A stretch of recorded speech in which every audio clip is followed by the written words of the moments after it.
Deforestation মানে হচ্ছে অরণ্য নাশ বা বন কর্তন। Deforestation means cutting down trees in large numbers. অরণ্য নাশ মানে হচ্ছে অনেক গাছ একসাথে কেটে ফেলা। It is one of the most serious environmental problems in the world today. এটি আজকের বিশ্বের অন্যতম মারাত্মক পরিবেশগত সমস্যা। Trees are very important for people, animals and birds. গাছ মানুষ, পশু এবং পাখির জন্য খুবই গুরুত্বপূর্ণ। They give us oxygen, provide shade and help keep the weather কুল। তারা আমাদের অক্সিজেন দেয়, ছায়া দেয় এবং আবহাওয়াকে শীতল রাখতে সাহায্য করে। Trees also help cause rainfall and keep the soil strong.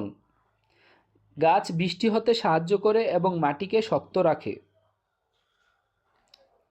When trees are cut down, life on earth becomes very difficult. যখন গাছ কেটে ফেলা হয়, পৃথিবীতে জীবন খুবই কঠিন হয়ে যায়। In our country, trees are cut down every day for fuel, furniture, houses, roads and industries. আমাদের দেশে প্রতিদিন জ্বালানি, আসবাবপত্র, বাড়ি, রাস্তা এবং শিল্পের জন্য গাছ কেটে ফেলা হয়।